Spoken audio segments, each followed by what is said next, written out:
A conversation took place this evening between Sharry Markson and the Israeli Prime Minister Benjamin Netanyahu. The whole conversation is up at skynews.com.au. He engaged with the criticism that he has previously levelled at the Australian Prime Minister and Australia's decision to begin the process of recognising Palestine as its own country when the UN votes in a couple of weeks' time. I think his record is forever tarnished by the weakness that he showed in the face of these Hamas terrorist monsters. When these people congratulate the Prime Minister of Australia, you know something is wrong. Also, when having a conversation about the next phase of the operation as to whether he's going to go even deeper into Gaza, he said this was all about ending the war. My goal is not to occupy Gaza, it's to free Gaza. Free them from Hamas tyranny, free Israel and others from Hamas terrorism, give Gaza and Israel a different future. To discuss, the Shadow Minister and the great MP from the Gold Coast is Angie Bell. Lovely to see you, Angie. And of course, joining us right now, well, a man who one day may move to the Gold Coast. No, until then, in the man cave. Love the Gold Coast. How are you, my friend? Yes, lovely, Joe Hildebrand. Hello. So, thoughts on the interview? Again, congratulations to Sharry for the exclusive. All news today, all news tomorrow. What do you think of it? Obviously, an incredible get. I know it's not the first time she's had Benjamin Netanyahu or spoken to him, but to get him on Australian TV talking about Australian domestic politics is a phenomenal get. But look, I am, as you would expect, I am Team Australia on this. I am Team Albo. I think I am a huge supporter of Israel. I love Israel. Going there and visiting was one of the most profoundly moving experiences of my life. And I genuinely, absolutely 100% believe now that the biggest threat to Israel's stability and security and its moral authority is Benjamin Netanyahu himself. Right. Hamas are the most despicable act of dogs, pigs, whatever you can call them, that is the most offensive slur that you can visit on such extremists. But Netanyahu is playing completely into their trap. They did October 7 to provoke Israel into an outrageous overreaction that they could then use their own people as human shields against, and then present that mass slaughter to the world as an example of why Israel is not a legitimate moral force. And Netanyahu, by saying, and again, I did not draw a line until this moment, but Benjamin Netanyahu now actually moving into Gaza City and occupying it is not only an outrageously inhumane thing to do, but it will turn global opinion, what little remaining global support there is for Benjamin Netanyahu, it will turn against him, and it will breed another generation of terrorists. And so I think it's a terrible strategic error. I know that the PM was extremely concerned when he spoke to Benjamin Netanyahu that he simply did not have a political outcome. What is the plan? What is the plan? How does this fix things? Because it is interesting to note again, when you say about the communication, we've seen the interview tonight, we saw the statement, we saw the tweet. It feels to me like the volume has been turned down as each of those has gone through. But yes, as you say, there has been that briefest of communications in and around that decision of recognition between the two Prime Ministers. Angie, your thoughts on the interview and how the Israeli Prime Minister presented himself about his criticism of our government. I think his decision to specifically not name the Prime Minister by name, if I want to read into that, is, in my view, an attempt to take half a step in a backwards direction. But what did you think?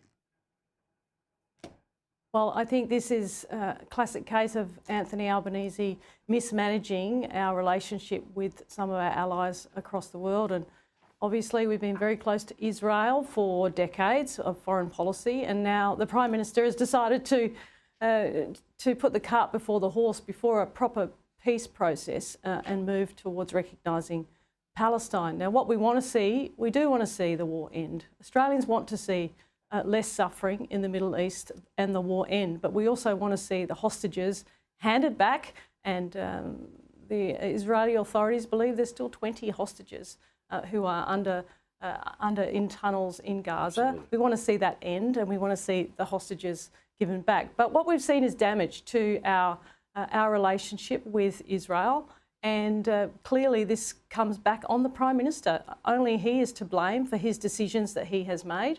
and we believe that his decision is wrong. We want to see a proper peace process first. And to Joe's point, Hamas is a terrorist organisation and they are in charge of Gaza. And so the Prime Minister's preconditions just don't stand. All right. Now, this is my inbox, right? The in tray of stuff we have not discussed so far this week. So let's go fast, okay, here. Joe, the March for Australia. Again, I understand why people want to do it, and I don't want to be one of those smartasses that's immediately going to try to wipe them aside when so many other protests on so many other issues are allowed to take days and days and days of being built up. They're not referred to with all the adjectives like controversial, all of that business. But of course, the danger for this event is if some of its organisers have been caught out saying things like, come on, let's go, violence is the only way to change things. Well, as we would say of a protest on the far left, hey, come on, watch yourself here. I'd like it to narrow in its focus. What's your thoughts and on the phenomena of the counter-protest? Yeah, well, my understanding is that this is something that's completely jumped the tracks. It was the thought bubble of someone who said, hey, why don't we have a protest to say, stand up for being Australian and cut immigration, whatever it is, that had initially quite, I guess, innocent intentions. It was immediately hijacked by far-right groups, neo-Nazi groups, and that will always happen. And the left does the exact same thing because what these guys really want to do is just fight each other and then punch on and say how tough they are and how much they fought the fascists and blah, blah, blah. And you can see again with the counter-protest saying, it's our turn, it's time to fight the fascists. And so you've had neo-Nazis hijack women's rights rallies, and that's had devastating consequences for both that cause and personal consequences for a certain more redeeming and others. And you've also got, and that is exactly what will happen here. I mean, power always flows to the most extreme people in these volatile situations. And, the people who say, oh, now we're going to take to the streets to fight fascists, they're almost as bad. Can I also say, though, and this is away from, again, this protest, right? I've said this a few times. If you would like to show your patriotism for the country, as it is in 2025, no sort of mythical, let's go back to certain dates somewhere else. You can order an Australian flag, a flagpole, and put it out the front of your joint. Like, I love when I go to the United States and I see all of those flags. I love the Union Jack that's flying in its current fashion all around the UK. I'd love to see more of our national ensign so that people in the streets are not ones trying to define it, be it either those that are going too far or way too far. Let's talk about the algal bloom because, of course, you have responsibility for the environment for the opposition, Angie. This algal bloom, Prime Minister turns up, sort of bounces through Kangaroo Island, can't be asked to visit the mayor, then pretends he doesn't know who the mayor is. It's all very selective about who he knows and what he knows at the time. Then he turns around and finds an extra, couple of $1 million here and there. But your thoughts on this situation? Because, again, I get so much correspondence from the heartbroken people of South Australia, and this is a world of pain for them. Well, they've been let down by Albo, and he is the absolute last politician to turn up in South Australia. I've been down there twice, once the week before last and once last week with Susan Lee, inspecting the algal bloom and speaking to the locals down there, and they are devastated. They're devastated for their environment that they have been working in for decades and decades. Generations of fishers down there have now lost their income, and the Prime Minister has trotted down there at the very end of all of this. The Environment Minister has utterly let down the people of South Australia, and he's gone down there and not announced much at all, an extra $6 million when he's spending $600 million on footy and PNG. And South Australians are angry, and they should be angry, Paul. They should be upset with their MPs there in South Australia and with the Prime Minister and with Murray Watt. Well, and also, again, disgraceful. Joe, there's this sort of back and forth about what word do we use. Oh, I'm not going to say crisis, but I'm going to say it's a signal. It is what it is. The maps that Angie just showed, the people who are on the news each and every night in South Australia, the conversations every morning on 5AA. Well, I was going to say, I'm a regular on 5AA, and I was chatting to them last Friday, and they actually asked, we normally just talk about federal politics and everything, and they said, can I just ask you, question without notice, does anyone on the East Coast actually know this is happening? Answer. And that was a genuine question from someone who works in the media, an actual broadcaster, who said, does this actually get reported? Because they felt so neglected, so alone, And I assured them that absolutely it's Sky News. We were banging the drum on it all the time, and I was very aware. But yeah, and I think there is that sense. And I love Adelaide. I love it as a city.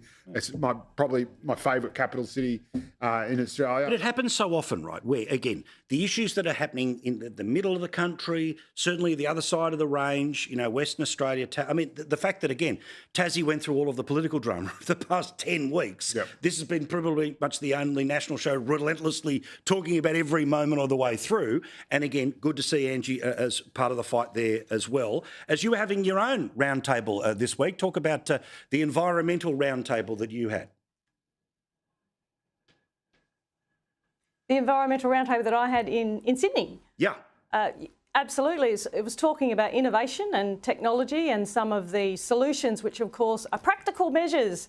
Finally, some practical measures that will help our environment along and make sure that we conserve our environment, because it's so very important that we do that for the future generations of our nation. And so it was great to have some different stakeholders from around the country, and it was awesome to hear their solutions to some of the problems when it comes to recycling, when it comes to, for example, recycling tyres that go into building materials for high rises.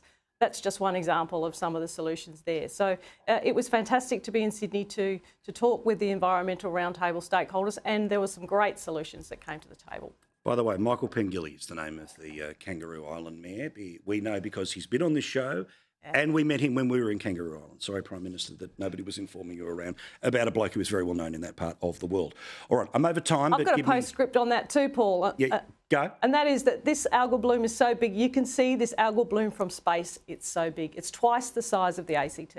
Blimey. It's big. All right. It's a national disaster, and it's a natural disaster. All right, well, I'm just mentally going to work out who you guys thought were winner and losers of the week. Otherwise, everyone else can tell us on their socials, and particularly the Facebook page. Thank you, guys. Have a wonderful weekend.